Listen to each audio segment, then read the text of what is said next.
Olá, vestibulando, sou o professor Zenildo, professor de História do curso Evolução, e hoje nós vamos trabalhar um assunto relacionado à nossa própria história, a história do Amazonas. Esse assunto ele se divide em duas abordagens. Nós vamos analisar, primeiramente, a pré-história, as principais características da nossa pré-história, e vamos iniciar depois a análise do período colonial, na verdade, do início da nossa colonização. Lembrando para vocês, a Amazônia é um assunto que cai constantemente no macro. Serão 5 questões no macro relacionadas à Amazônia. E essa temática que nós vamos trabalhar, essas duas temáticas, são temáticas recorrentes. Mas antes da nossa aula, não custa nada pedir para você curtir, para você comentar, para você compartilhar e ativar o sininho, beleza? E além disso, siga o Evolução nas redes sociais e sigam também esse humilde professor, Basta colocar lá no Instagram o Zenildo Alves, o Recanto da História, que vai aparecer, beleza? Então vamos lá, vamos começar nossa análise, sobre esse tema recorrente que é a nossa pré-história e o início da nossa colonização.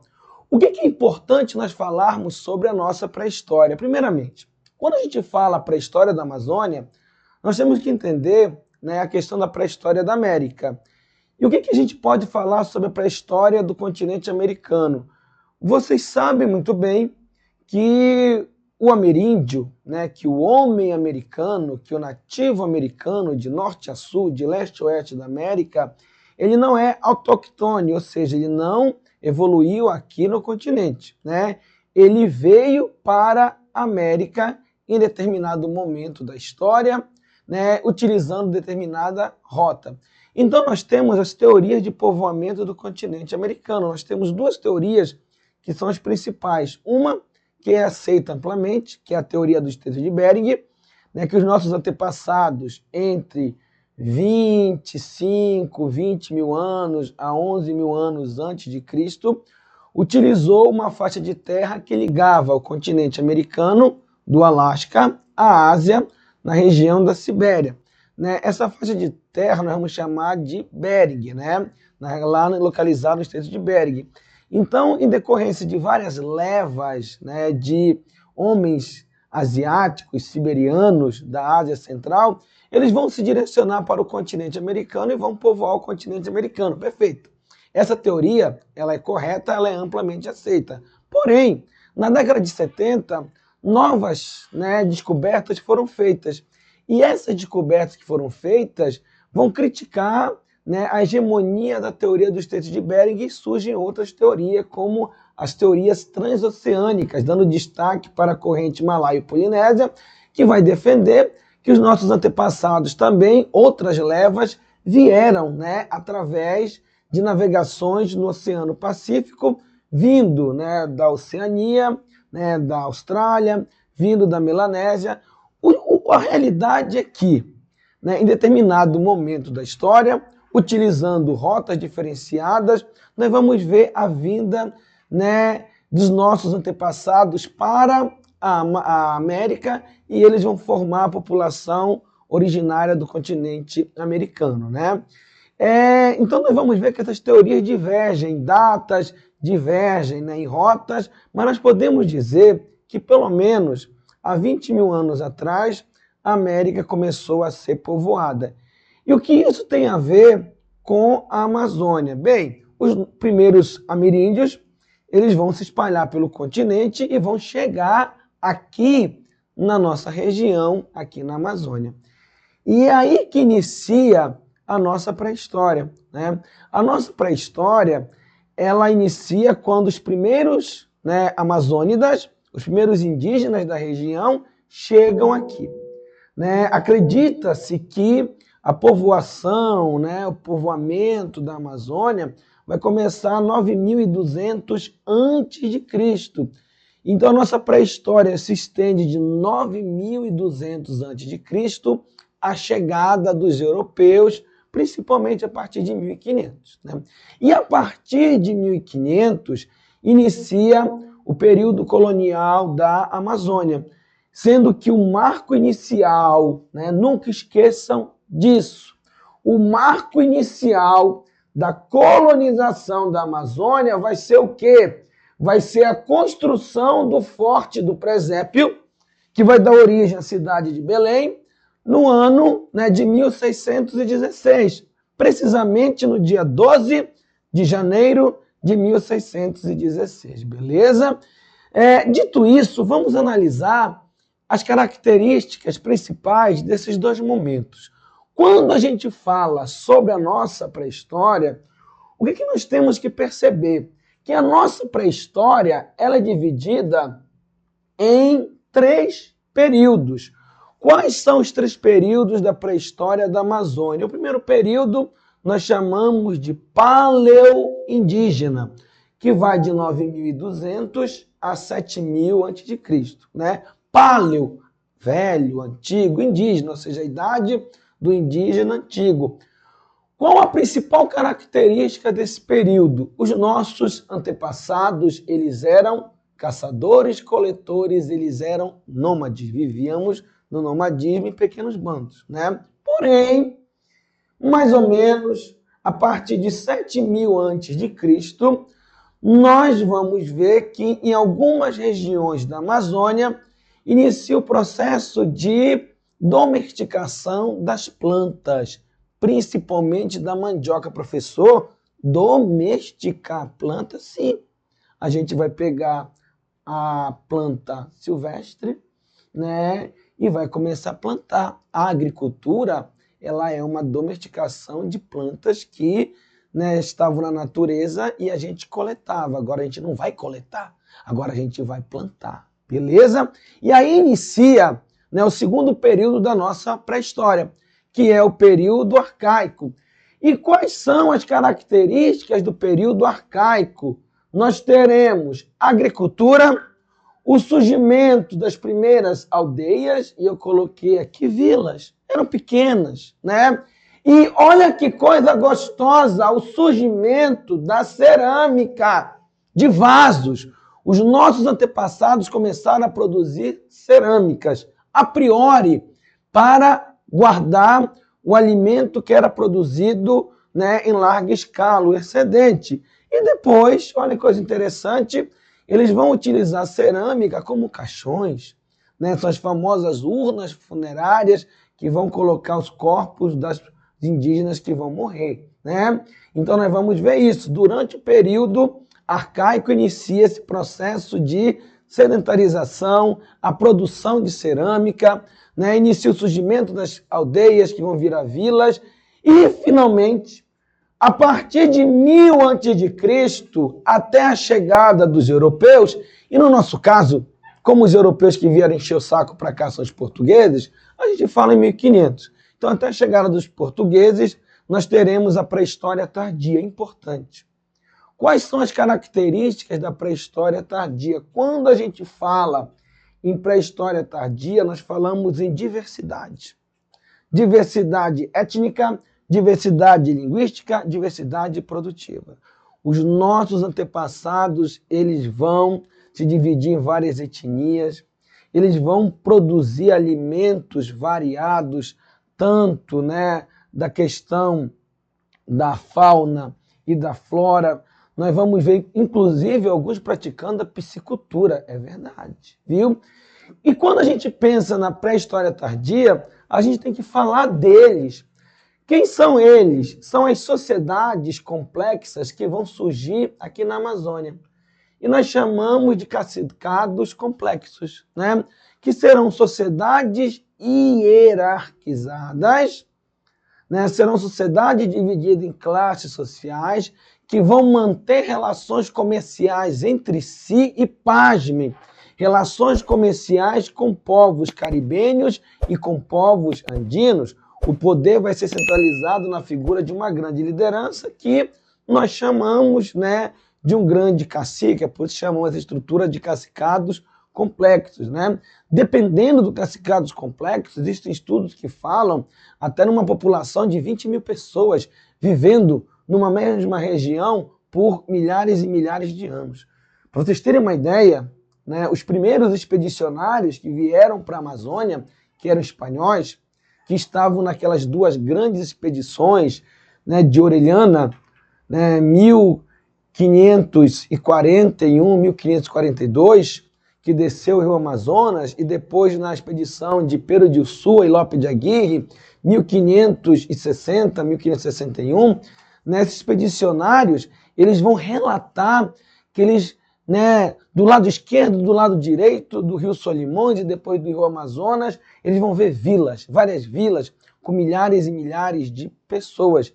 E hoje a arqueologia, estudando, né, os vestígios, os sítios arqueológicos da Amazônia, analisa os cacicados complexos, principalmente os omáguas, no Alto Solimões, né, os tapajônicos, no rio Tapajola, em Santarém, né, e na ilha de Marajó, que é a civilização, os cacicados marajoaras. Né? E quando a gente fala desses cacicados complexos, a gente fala do que delas? Das cerâmicas bonitas, organizadas, lindas, pintadas, são cerâmicas policromadas. Né? Mas, professor, em geografia a gente aprende que o solo da Amazônia é meio ruim para a agricultura. Então, como, né, há 2.000, há 3.000 anos atrás, os nossos antepassados eles vão produzir, né, uma agricultura em larga escala e para manter milhares de pessoas, se atualmente os indígenas eles vivem em pequenos grupos e são dispersos?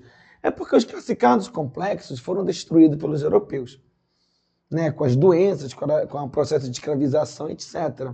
Mas nós temos que entender que os nossos antepassados eles domaram o meio ambiente. Eles vão dominar a natureza, eles vão se intervir na natureza. E eles praticavam, né, a seguinte forma de agricultura. Eles plantavam nas margens dos rios. Na cheia, a água encobre. Aí na seca eles vão plantando, que é a agricultura de várzea, em larga escala. E depois, né, eles vão plantar nas regiões de terra firme.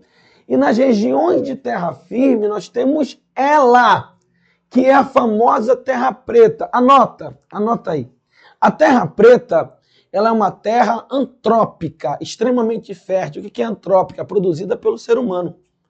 E como a terra preta ela foi produzida pelo ser humano, professor, simples, em determinada região, por um período de milhares de anos, milhares de pessoas viviam.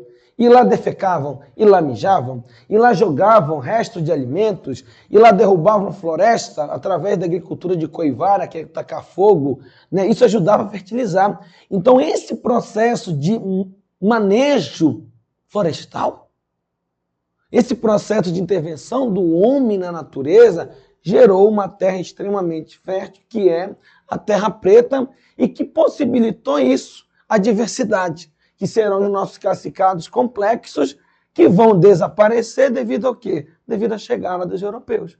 Mas, professor, quando é que os europeus chegam aqui? Vocês sabem muito bem.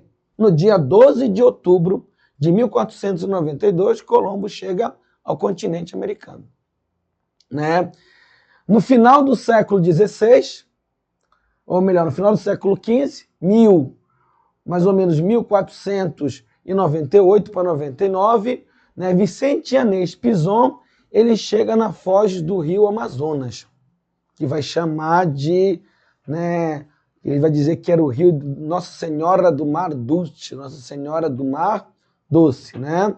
E depois nós teremos os portugueses. Mas não se esqueçam, né? A partir do momento que os europeus chegam aqui na região, que inicia o nosso período colonial, né, que inicia a nossa colonização, apesar da Amazônia ter sido colonizada a partir do dia 12 de janeiro de 1616 pelos portugueses, a Amazônia pertencia a quem? À Espanha, devido ao Tratado de Tordesilhas, que vai dividir o mundo, e no nosso caso o Tratado de Tordesilhas passa no litoral do que hoje é o Brasil. Então isso dá a Amazônia para a Espanha. Professor, mas se a Amazônia era da Espanha, devido ao Tratado de Tordesilhas, por que então os portugueses foram que colonizaram, porque na época, preste atenção, na época nós vamos viver a União Ibérica. E o que vai ser a União Ibérica? A União Ibérica vai ser uma união política entre Portugal e Espanha.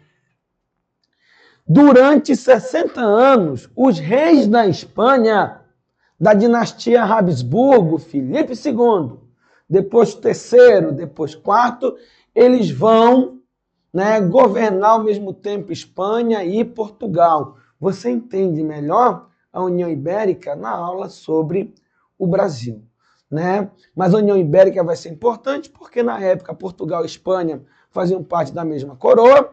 Como os portugueses estavam no Nordeste, bem próxima da boca do rio Amazonas, da foz do Delta, a Espanha determinou que os portugueses iniciassem a colonização da Amazônia.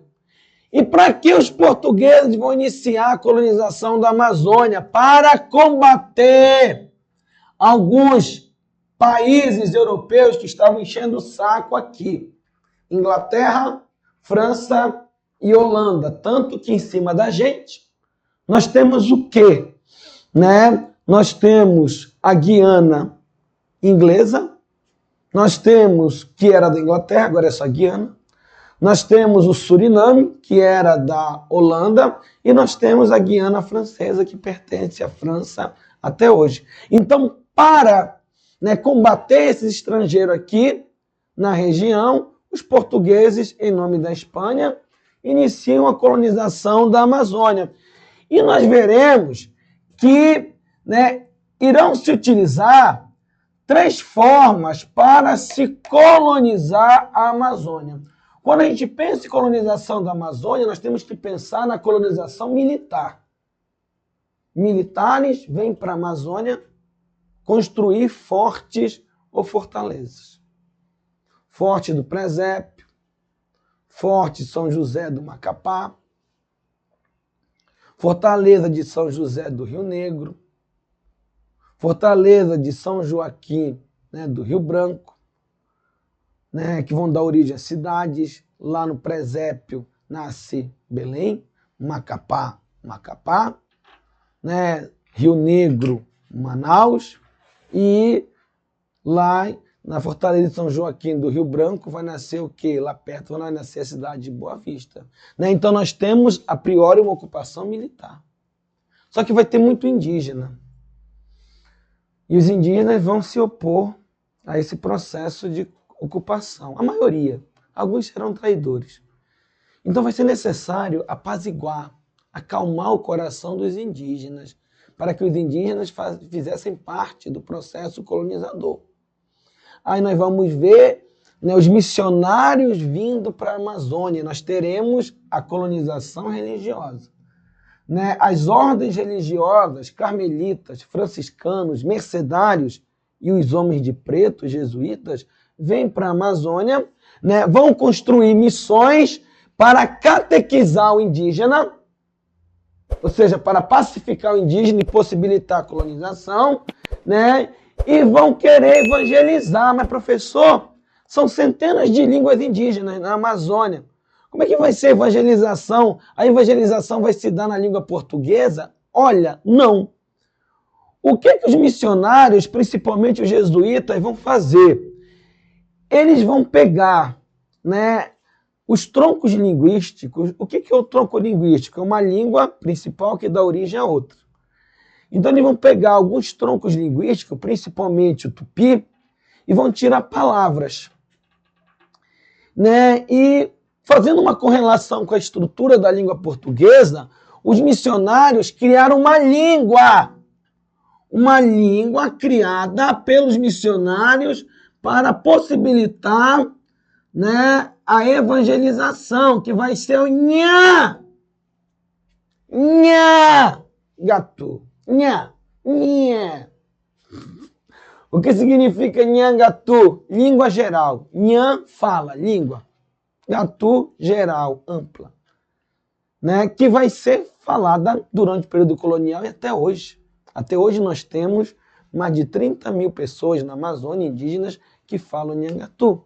Né? Então nós vamos ver, né, a colonização religiosa. E, por fim, nós temos a colonização leiga. O que vai ser a colonização leiga? Colonos que não eram religiosos e não eram missionários, eles vão se direcionar para a Amazônia com o objetivo de extrair as famosas drogas do sertão, produtos exóticos que eram usados na culinária e na farmacologia da Europa. Quais são as principais drogas do sertão? Cacau, algodão, anil, baunilha, salsa parrilha, canela, né, castanha do Pará e assim vai. Então, assim, é nesse contexto, né, nesse período da União Ibérica, que nós vamos ver a Amazônia sendo colonizada e a chegada dos europeus acaba com a nossa querida pré-história e, lamentavelmente, né, a chegada dos europeus vai destruir a estrutura dos cacicados complexos. Beleza, meus queridos? Gostaram da aula? Espero que sim. E é aula importante. Amazônia na UEA é carta marcada, né? Então, agora que nós analisamos, né, essa parte teórica, vamos corrigir algumas questões selecionadas para vocês, questões inclusive que são da UEA e que são também da banca da VUNESP, que faz as questões da UEA, tudo bem? Então vamos nos direcionar, beleza? Primeira questão. Alguns autores defendem uma interpretação sobre a Amazônia pré-colonial, ou seja, pré-história da Amazônia, pré-colonial antes da colonização, que considera o ambiente amazônico como uma construção social, na qual o homem é visto como um agente capaz de transformar a paisagem e manipular recursos, o que colocou em evidência diversos aspectos, dentre eles a formação das florestas e a gênese dos solos antropogênicos, né, a terra preta. De terra preta, cujas consequências estariam diretamente relacionadas ao aumento populacional, né? Ou seja, essa questão aborda, né, a pré-história tardia, os cacicados complexos e o desenvolvimento da estrutura da terra preta, né, que vai possibilitar que o homem vencesse o meio ambiente. Então, de acordo com o excerto, na Amazônia pré-colonial, letra A, os processos de ocupação foram favorecidos por ambientes naturais? Claro que não. Sem influência humana? Claro que não. Fomos nós que domamos o ambiente, né? Como está no texto. B, as restrições impostas pelo ambiente limitaram nada. A gente venceu, né? Não limitaram. Nós sobressaímos. Letra C, os indícios de uma organização social sofisticada resultaram da migração de povos originários dos Andes? Claro que não! Esse negócio que povos andinos, caribenhos, vieram para a Amazônia e trouxeram cerâmicas, sociedades complexas, isso é papo furado, né? Nós vamos ver, como diz o Donald Latrap, a Amazônia é um polo de cultura, um paraíso verde, fomos nós que desenvolvemos. E a alternativa é a letra D, né, de dado. As atividades humanas moldaram o ambiente natural, propiciando o sustento de grandes populações. Perfeito. E a letra E, as características das sociedades indígenas do passado se aproximam de formações sociais das indígenas atuais. Claro que não. As indígenas no passado eram mais complexas, né, diferente da atual, que é fruto, né, do ataque, da destruição da sua cultura pela população branca desde o início da colonização, beleza? Vamos para a segunda questão. Olha essa imagem, né? Essa imagem é uma mão com um negócio de cerâmica, parece a cabeça de um passarinho, né? Observe a imagem de uma cerâmica pré-colombiana de aproximadamente 860 anos atrás, encontrada na floresta de Cauixuanã, no Pará, né? Esse artefato assinala, letra A presença de sociedades humanas com limitada. Que limitada? É com ilimitada. A gente não tem limite para produzir, para vencer o meio ambiente, né?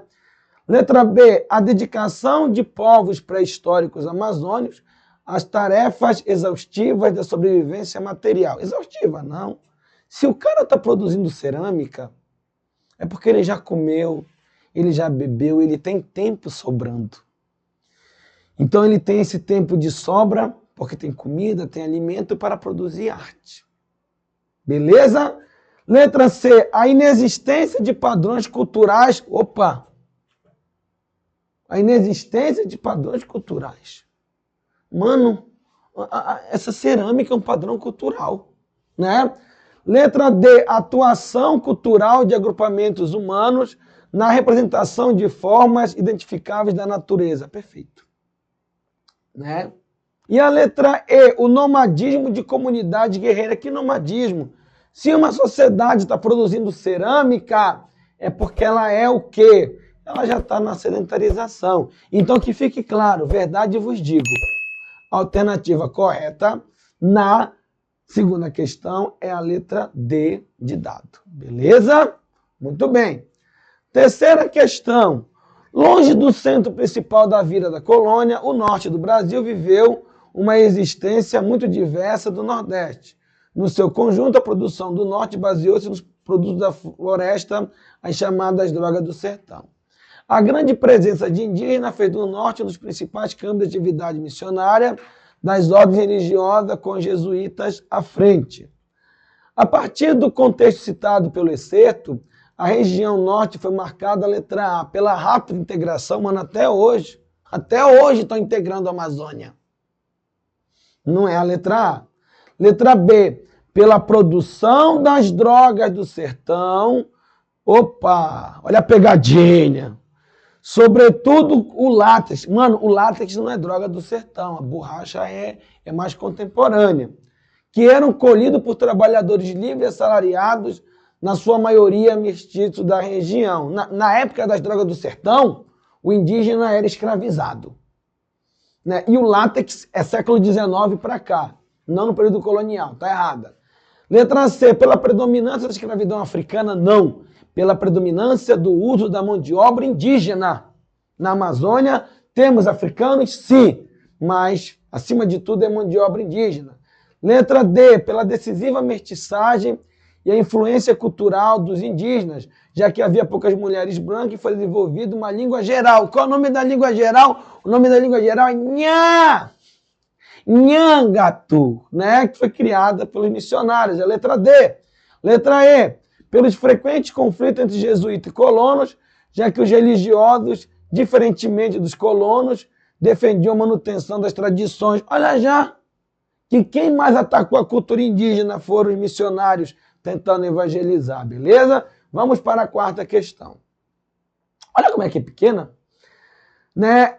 Em 1690, os portugueses instalaram um pequeno posto avançado perto de onde hoje se localiza Manaus, na boca do Rio Negro, lá no porto da Ceasa.